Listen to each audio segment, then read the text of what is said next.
Assalamualaikum warahmatullahi wabarakatuh. Kali ini saya akan melakukan praktik brainstorming dengan kakak ipar saya terkait eliminasi 5 produk yang nantinya akan menjadi satu produk yang akan dipilih dan dikembangkan. Nah, Mbak, ini kan ada 5 produk. Produk yang pertama itu ada minuman herbal yang biasa dibikin sama emak. Ya, Nah, jamu. Mbak kan juga minum toh. Nah, terus yang kedua ada selai pepaya. Yang ketiga stik ubi jalar. Dan yang keempat ada bubuk nasi. Yang kelima keripik kulit ayam. Nah, ini aku jelasin dulu ya, Mbak. Yang pertama itu kan minuman herbal yang sudah pernah diminum sama Mbak sama Mas sama kan sudah pernah merasakan efek dari hasil-khasiat dari minuman itu. Cuma kan setelah aku searching, setelah aku cari produknya itu nggak ada yang memang menyatukan 5 bahan yang ada di sini. Kan bahan-bahannya ada jahe, serai, kayu manis, daun salam, dan buntas dan juga vitamin gula aren. Itu nggak ada. Jadi aku masukin ke sini. Jadi inovasi produk baru. Yang kedua ada selai pepaya. Nah ini kan biasanya kalau pakai buat selai nastar itu kan pakai selai nanas yang lumayan mahal kalau nanas itu kan. Dan kemarin juga saya kemarin udah pernah buat pakai selai pepaya dan hasilnya kan seratnya sama. Cuma memang rasanya kayak kurang mirip lah dengan selai nanas. Yang ketiga ada stik ubi jalar crispy. Nah di sini kan banyak tanaman ubi jalar yang rata-rata kalau nggak ditanam padi sama ubi jalar ya kan. Nah di situ kadang kan harganya pas rendah sampai nggak dipanen Sampai nggak dipanen. jadi diambil sendiri oleh masyarakat ini. Jadi nanti dihilirisasi dibuat stik ubi jalar, inovasinya seperti itu. Terus yang keempat ada kerupuk nasi karena itu kan istilahnya makanan sisa tapi yang enggak yang bersih itu loh nanti buatnya. Jadi bisa aslinya kan nanti nggak bernilai jadi bisa dijual lagi. Terus keripik kulit ayam. Nah, banyak banget ini kemarin juga kulit ayam kan jarang ada yang ambil cuma memang kalau pengolahannya kurang tepat jadi nggak ada yang mau itu sebenarnya gitu. Tapi kalau ini dijadikan keripik aslinya banyak peminatnya gitu. Nah, setelah aku jelasin itu, menurut sampean dari per produk ini apa sarannya yang nantinya bisa dikembangkan gitu, Mas?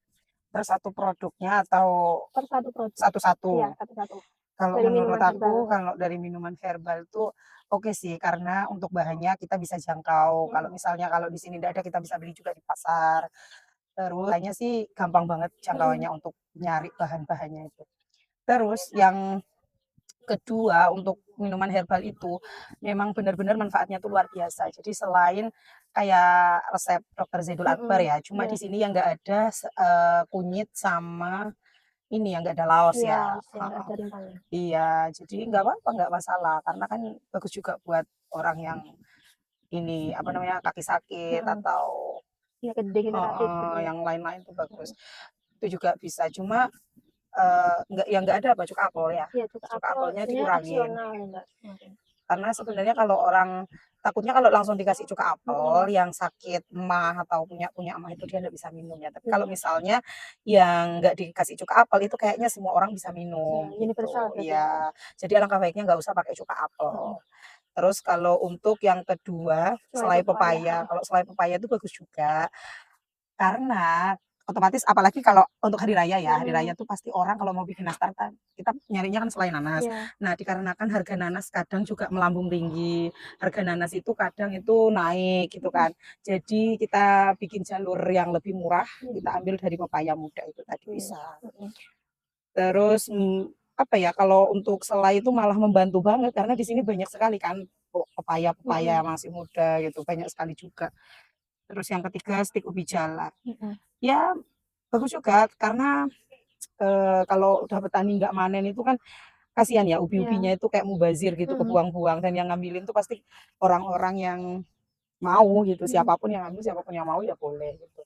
Tapi kan kita juga kalau mau bikin itu, otomatis kita nggak harus nungguin ubinya murah dong. Iya, berarti harus Pasti kita hitung HPP harus ya, Mbak. iya, pasti kita harus nungguin ubinya itu murah kan nggak mungkin, pasti nanti beli, nggak mungkin kan kita mau nyari aja di mana nggak mungkin. Terus yang keempat ada kerupuk nasi. Kerupuk nasi itu sebenarnya bagus karena kita tuh mungkin kamu dapat idenya dari ada bekas nasi ya, ada nasi Banyak pokoknya. sisa terus akhirnya dibikin jadi kerupuk gendar atau kerupuk nasi. Ya next ya, kalau untuk kerupuk nasi itu kalau untuk dijual lagi mungkin ya apa ini ya apa masak Ya, secara bagus yang baru. Tapi kalau kita dilihat lagi ya, sekarang nasi itu memang sudah naik lagi ya harganya. harga beras Jadi naik. iya harga beras naik semua-semuanya. Terus kalau nggak pakai yang bagus juga warna dari kerupuknya tuh nanti jadi jelek ya kalau Mm-mm. menurut aku. Rasa dominan rasanya juga nggak enak kalau nggak ngambil dari kualitas tersebut. Terus yang kelima itu ada kerupuk kulit ayam. Ini bagus ya, karena di sini banyak juga jagal-jagal ayam, banyak juga tempat pemotongan ayam yang mana kulitnya tuh biasanya dibuang, biasanya ditebus murah sama orang-orang, dan di sini tuh nggak ada yang suka kalau masih kayak Mm-mm. gitu. Jadi nggak ada yang beli. Tapi kalau sudah matang, pintar pengolahannya, itu pasti dicari. Mm-mm. Apalagi buat kaum-kaum anak muda itu suka banget ya, padahal kolesterol. Ya, pertepungan. Iya, pertepungan, iya suka banget. Ya nggak apa-apa. Iya, Kalau peminatnya misalnya banyak. iya, peminatnya banyak, Mm-mm. apalagi dibikin pedas, banyak pasti. Tapi kalau boleh gini ya, Caranya. iya sarannya mungkin itu tadi yang bisa gampang dijangkau. Semuanya sebenarnya gampang kok jangkauannya. Ada juga. Tapi alangkah baiknya kita bikin produk itu yang buat kesehatan sih kalau menurut aku. Yang pertama, untuk apa namanya, untuk penjualannya dijangkau tidak hanya untuk kaum muda, dijangkauannya untuk orang-orang tua yang punya kolesterol berlebih, kadar gula, terus asam urat, itu kan bagus ya kalau buat kesehatan. Jadi jangkauannya nggak cuma untuk kaum muda aja. Sekarang yang sakit kan nggak hanya orang tua juga kan, kaum muda Iya, pasti butuh kan. iya, Karena betul, betul. sukanya makanya yang tepung-tepung, sukanya Betul. seblak-seblak kayak gitu. Kayaknya bagus yang itu sih.